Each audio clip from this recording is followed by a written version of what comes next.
দর্শক যুক্ত হয়েছেন মানব জমিনের লাইভে। এই মুহূর্তে আপনাদেরকে ধানমন্ডি 32 থেকে আসলে যুক্ত করেছি।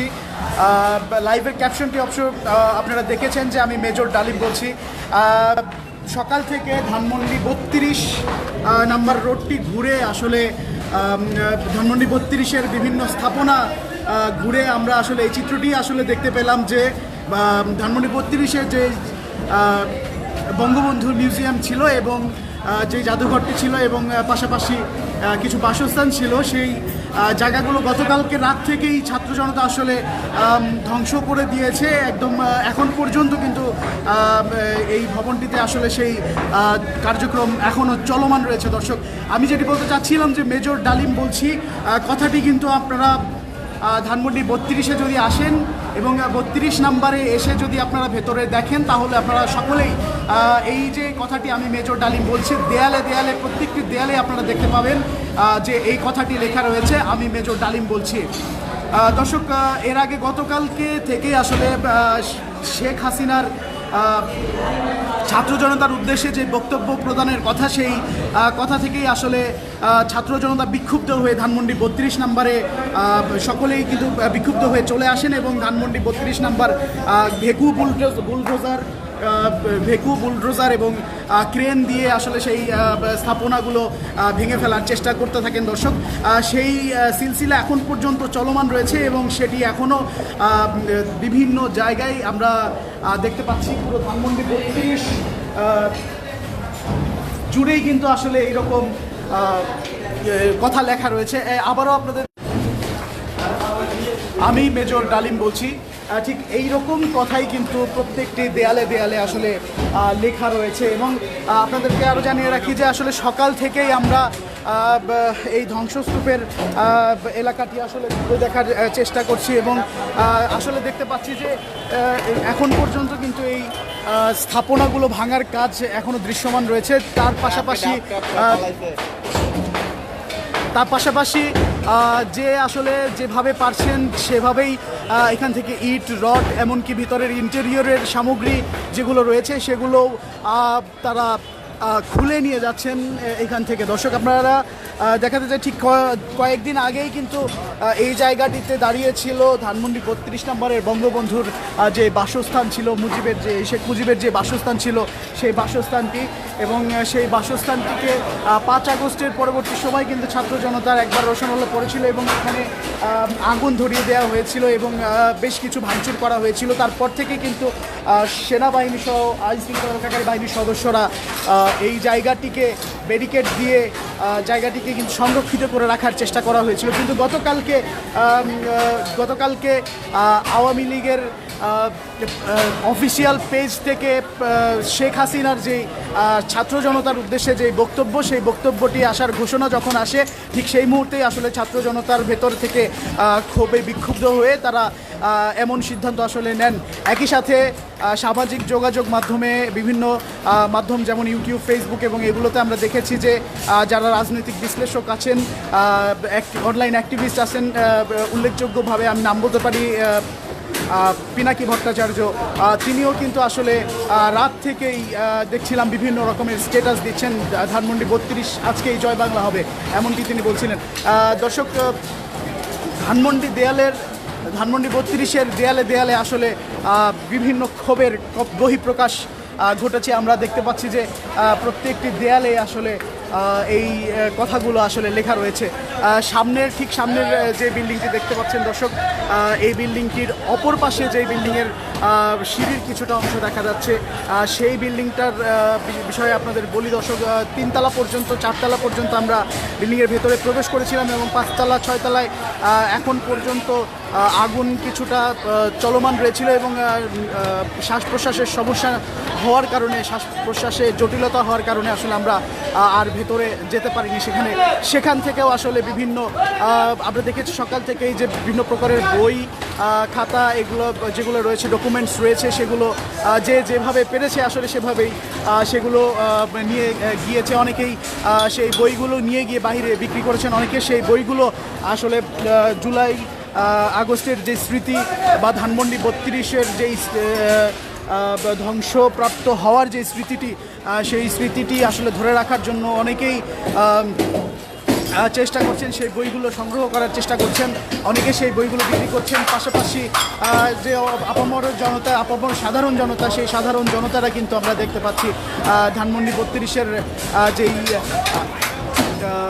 বেশ কয়েকটি ভবন রয়েছে এই এলাকা জুড়ে, সেই ভবনগুলোতে তারা বিভিন্ন জায়গা থেকে কিন্তু বিভিন্ন জিনিস খুলে নিয়ে যাচ্ছেন এবং তাদের কিছু মানুষের সাথে আমরা কথা বলার চেষ্টা করেছি। আসলে তারা বলছিলেন জনগণের ট্যাক্সের টাকা দিয়ে আসলে এই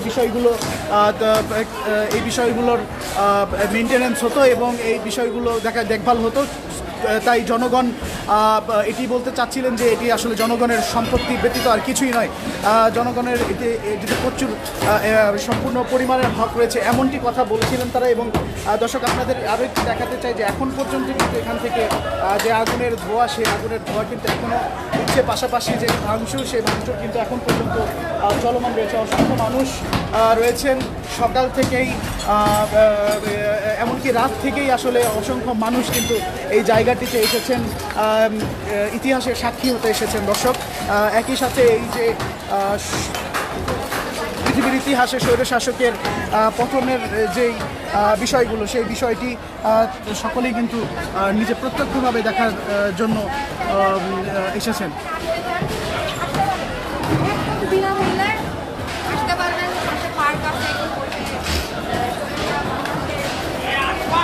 আমরা আরেকটু উপরে যাওয়ার চেষ্টা করব দর্শক। সিঁড়ি দিয়ে একেবারেই ধ্বংসপ্রাপ্ত অবস্থায় রয়েছে ধানমন্ডি 32 এবং যে অসংখ্য মানুষ রয়েছেন এবং অসংখ্য মানুষ কিন্তু এই জায়গাটিতে এখন পর্যন্ত ভিড় করছেন।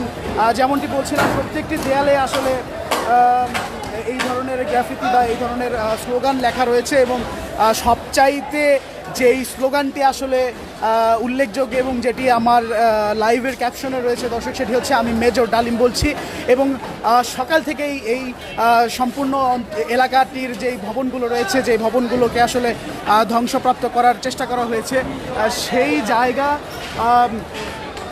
গুলোতে প্রত্যেকটি দেয়ালেই কিন্তু আসলে আমরা দেখেছিলাম যে আমি মেজর ডালিম বলছি এমন কথা কিন্তু লেখা রয়েছে।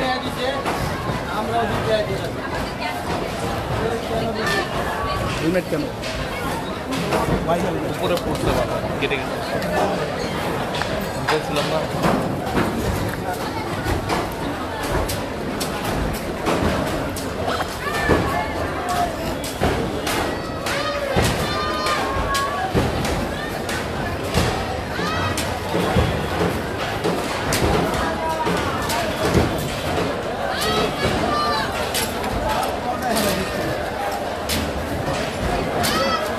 দর্শক, অবস্থান করছি তৃতীয় তলায় এবং তৃতীয় তলায় থেকে আপনারা যেটি দেখতে পাচ্ছেন যে তৃতীয় তলার এই ভবনটির যেই জায়গাটিতে এই ভবনটির কার্নিশ ছিল, সেই কার্নিশটি কিন্তু একবারে সম্পূর্ণরূপে আসলে সম্পূর্ণ রূপেই কিন্তু ধ্বংসপ্রাপ্ত হয়েছে এবং সেই কার্নিশটি কিন্তু আমরা দেখতে পাচ্ছি যে সেটি ধ্বংসপ্রাপ্ত অবস্থায় কিন্তু নিচের দিকে ঝুঁকে রয়েছে এবং অসংখ্য ধ্বংসস্তূপ চারপাশে। আসলে এখানে আসলে বোঝার উপায় নেই এই জায়গাটি আসলে কেমন ছিল। বর্তমান চিত্র সেটি একেবারেই ভিন্ন যেটি অতীতে ছিল সেটির তুলনায়। দর্শক, আপনাদের দেখানোর চেষ্টা করি যে যেভাবেই পারছে, যেখানেই পারছে সেখানেই কিন্তু আসলে প্রবেশ করার চেষ্টা করছেন এবং ঠিক একইভাবে আমরা দেখতে পাচ্ছি যে সামনের যে ভবনটি রয়েছে সেখানে একদম ছাদেই কিন্তু ইনকিলাব জিন্দাবাদ এই স্লোগানটি লেখা রয়েছে।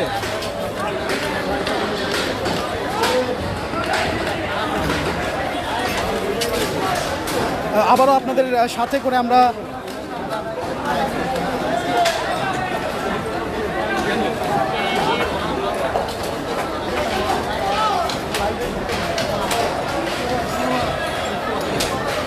আমরা একটু দর্শনার্থী যারা দেখতে এসেছেন আসলে তাদের সাথে কথা বলার চেষ্টা করতে চাই। এখানে কখন এসেছেন, কি দেখলেন, আসলে আপনার অনুভূতি কি সর্বশেষ? এখানে আসছি প্রায় 4 ঘন্টা মতো হয়ে গিয়েছে। এখানে এসে আমার ভালো লাগতেছে। যেমন আমরা দীর্ঘ 16 বছর ধরে এদের সাথে যেমন জিম্মি ছিলাম এমনই ছিলাম, তো সেখানে যাওয়ার পর থেকে আমরা উন্মুক্ত এরকম আর কি। যেমন আমরা এখন উন্মুক্ত বাতাসে ঘোরাফেরা করে দিচ্ছি, এখানে আসার পর লাগতেছে আমার কাছে ঈদ যেমন উদযাপন করে তেমন আমরা উদযাপন করতেছি। আর আমরা চাচ্ছি এই বাড়িটা যেমন একটা সবার উন্মুক্ত টয়লেট পাবলিক টয়লেটে উন্মুক্ত করে দেওয়া হয়। যেমন মক্কার ভিতরে আবু জাহেলের বাড়ি ছিল, সে মারা যাওয়ার পরে মক্কার জন্য কি টয়লেট বানিয়ে দেওয়া হয়েছে। আমরা চাচ্ছি এই বাড়িটাও শেখ মুজিবের নাম না থেকে ওর সবাই টয়লেট বানিয়ে দেবে, বাংলাদেশের যত লোক আছে সবাই সেখানে কি টয়লেট করবে। আমি আপনাকে আরও একটা প্রশ্ন করি যে ধানমন্ডি 32-এর উপরে মানুষের এত ক্ষোভ কেন? আমাদের এরা খুব তো অবশ্যই থাকবে, কারণ হচ্ছে এই সরকার যদি আমাদের শান্তি চাইতো তাদের আমি খুব থাকতো না। আমাদের সরকার যেভাবে চালাইছিল পুলিশ এবং তার নেতা কর্মীদেরকে সেটা এভাবেই চলছে, চলার পর দিয়ে আমাদের উপরে তারা অত্যাচার করছে, যে কোনো মুহূর্তে আমাদের উপরে কি হামলা করতো। 5ই মে আমাদের ভুলে নেই 2013 সালে আমাদের যে হামলা করা হয়েছিল নিষ্ঠুরভাবে, ওই হামলাটা আমরা এত সহজে ভুলে যেতে পারিনি। তো এইভাবে সে যে আমাদেরকে হামলা করছে তার অনুমোদিত হয়েছে, এজন্য কি সবার এটার উপরে কি খুব আছে, এবার সবাই এই জন্য কি তার উপরে হেফা। ধানমন্ডি 32-কে ঘুরিয়ে দেওয়ার মাধ্যমে বাংলাদেশের স্বৈরাচারের শেষ চিহ্নটুকু মুছে দেওয়া হয়েছে কিনা কি মনে হয়? এরা তো ঘুরে দেওয়ার মাধ্যমে সে বলতে পারতেছে তার আর কোনো কিছুই এখানে নাই। তারপর যদি সে যদি চাই যে ফিরে আসে তার জন্য বোকামি, আর বিকল্প কিছুই নাই। এখন আমরা ভাবি যে শেখ হাসিনা বলতে এখানে আমলি ইত্যাদি বলতে কিছুই নেই, কারণ আমরা উন্মুক্ত। ঠিক আছে, ধন্যবাদ। দর্শক শুনছিলেন আসলে একজন দর্শনার্থী আসলে কি বলছিলেন। একই সাথে আবারও আপনাদেরকে সঙ্গে নিয়ে আসলে নিচে নামতে চাই। যে দেখতে পাচ্ছেন যে সিঁড়ি যে অংশ রয়েছে সেই অংশ থেকে শুরু করে আসলে পুরো ধানমন্ডি 32-এর এলাকায় কিন্তু পুরোটাই ধ্বংসপ্রাপ্ত হয়ে গেছে। আমরা আবারও নিচে যাব। এই উপরটা পড়বো।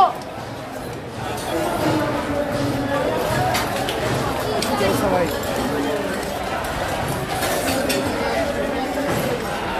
সরো।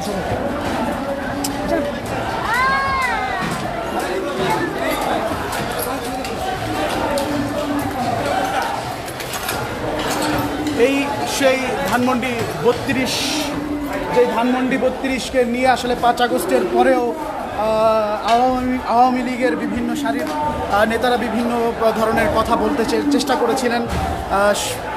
একই সাথে আপনারা যেটি দেখছেন যে আসলে সর্বত্রই এই ধরনের ডায়লগগুলো লেখা রয়েছে এবং সর্বত্রই এই ধরনের যে কথাগুলো স্লোগানগুলো সেই স্লোগানগুলো লেখা রয়েছে।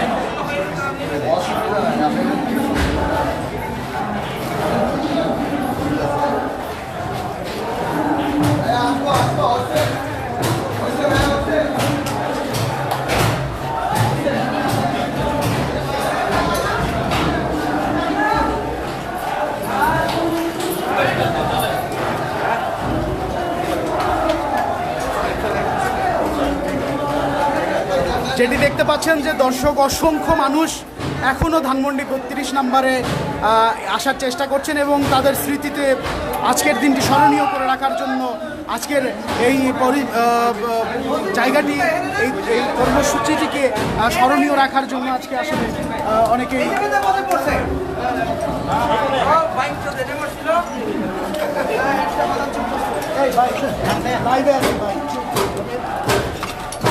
ভাই এর মধ্যে লাইভে থাকেন রাখুন ভাই, জনগণের কথা শুনবেন, কিছু করার নাই।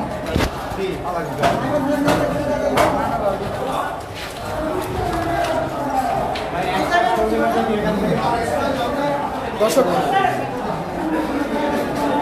ঠিক এভাবে আসলে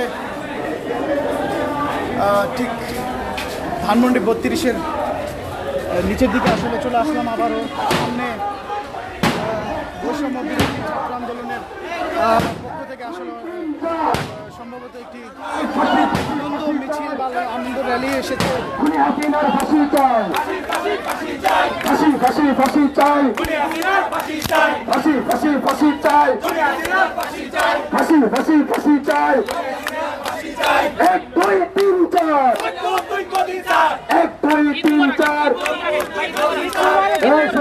ঈদ মুবারক হবে, কিন্তু সবাই বলতে হবে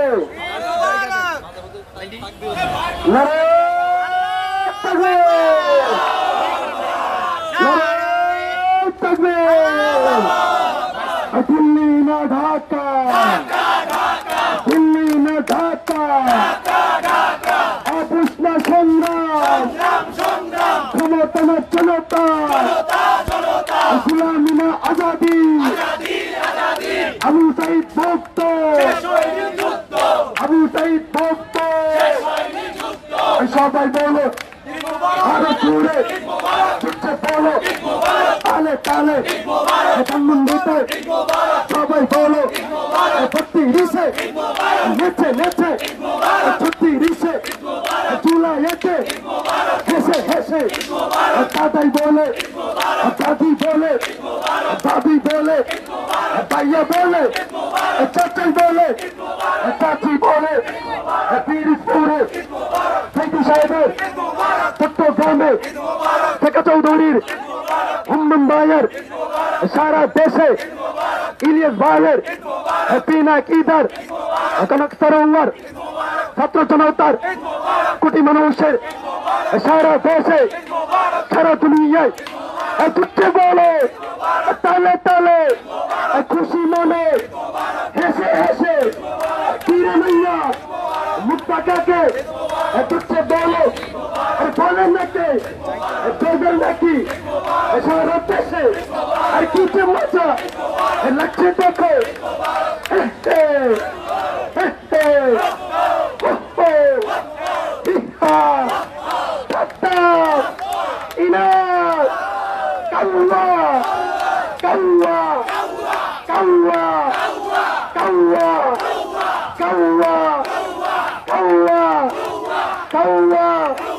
পলাইছে রে পলাইছে পলাইছে রে পলাইছে সবাই বলে পলাইছে পলাইছে রে পলাইছে সবাই বলো আরো জোরে ছুটছে বলো তালে তালে সারা দুনিয়ায় দেখছে মানুষ কি যে হাসি। দর্শক, মানব জমিনের লাইভে ধানমন্ডি 32 থেকে আপনাদের সরাসরি যুক্ত করেছিলাম আমি এম পারভেজ। আবারও আপনাদেরকে যুক্ত করব এই মুহূর্তে সর্বশেষ পরিস্থিতি এই ছিল আমার কাছে। আবারও যুক্ত হবো। ধন্যবাদ সবাইকে।